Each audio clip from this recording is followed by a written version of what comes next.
Flips, go. Hey guys, it's Katrina here. I know it's not time for anything spooky to happen, but I found a book with scary stories and I wanted to read them to you to share the chills. So let's get started, I guess. One morning, John Sullivan found himself walking along a street downtown.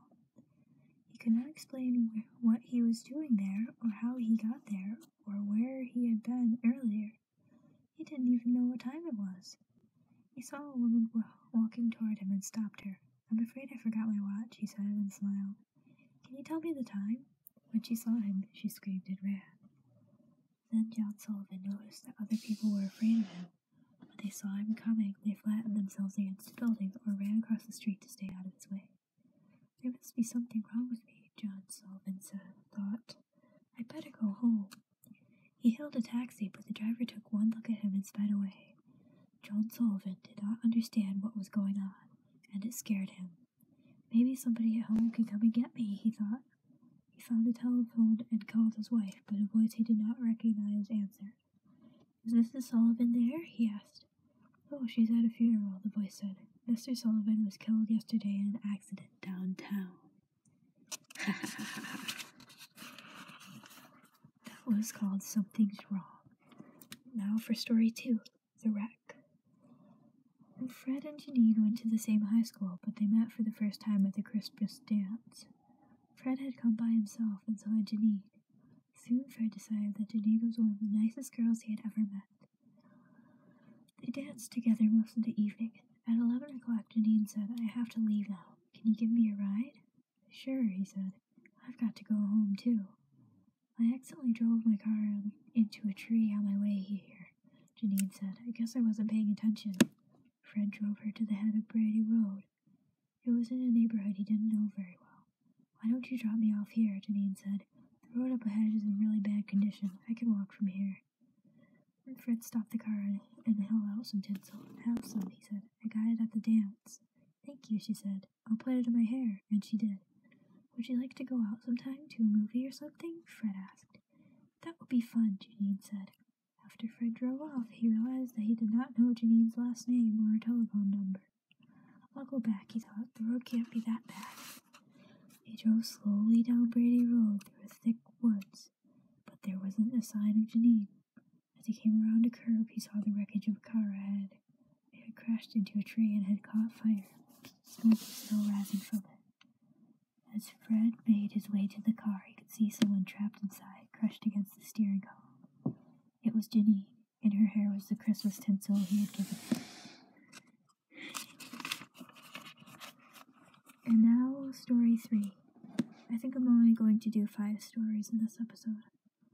One Sunday morning. Ida always went to church at 7 o'clock Sunday morning service at her church. Usually she heard the clanging of the church bells while she was eating breakfast, but this morning she heard them while she was still in bed. "That means I'm late," she thought. Ida jumped out of bed, quickly dressed, and left without eating or looking at the clock. It was still dark outside, but it usually was dark at this time of year. Ida was the only one on the street. The only sound she heard were the clatter of her shoes on the pavement. Everybody must already be in church, she thought. Ida took a shortcut through the cemetery, then quietly slipped into church and found a seat. The service had already begun. When she caught her breath, Ida looked around. The church was filled with people she had never seen before, but the woman next to her did look familiar. Ida smiled at her. "It's Josephine Kerr," she thought. "But she's dead. She died a month ago." Suddenly Ida felt uneasy. She looked around again. As her eyes began to adjust to the dim light, Ida saw some skeletons in suits and dresses. "This is a service for the dead," Ida thought. "Everyone here is dead except me."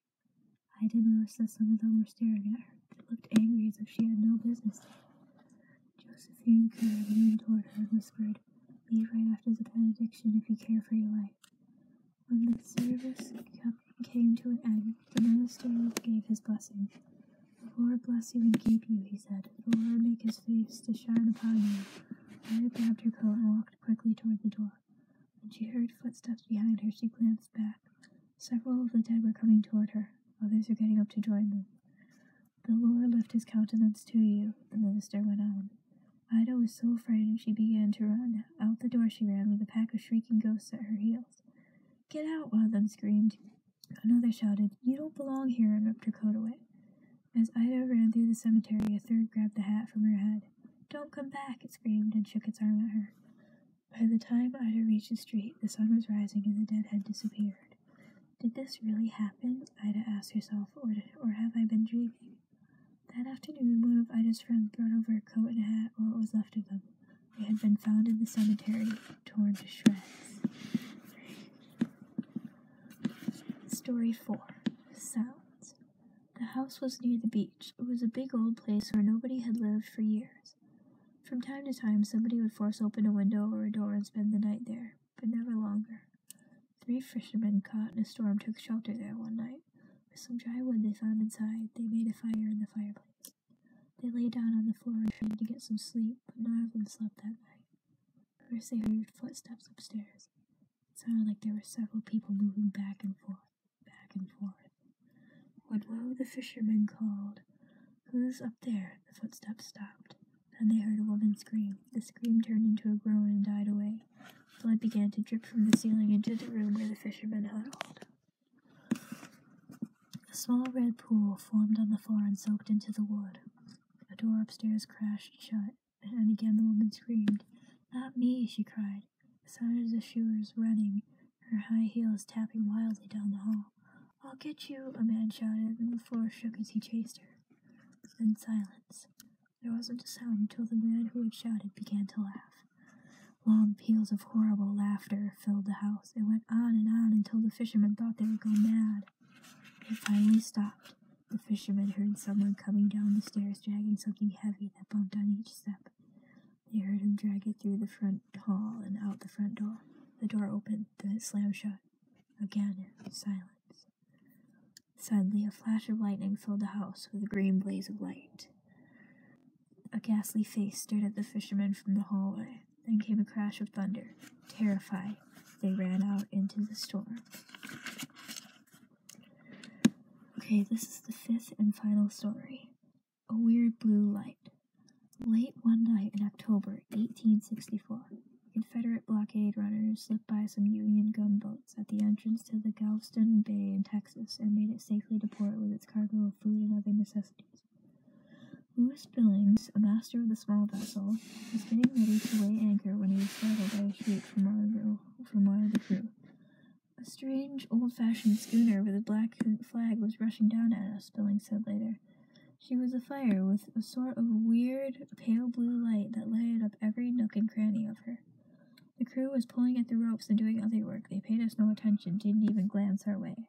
They all had ghastly bleeding wounds, but their faces and eyes were those of dead men." The man who had shrieked had fallen to his knees, his teeth chattering as he gasped out a prayer.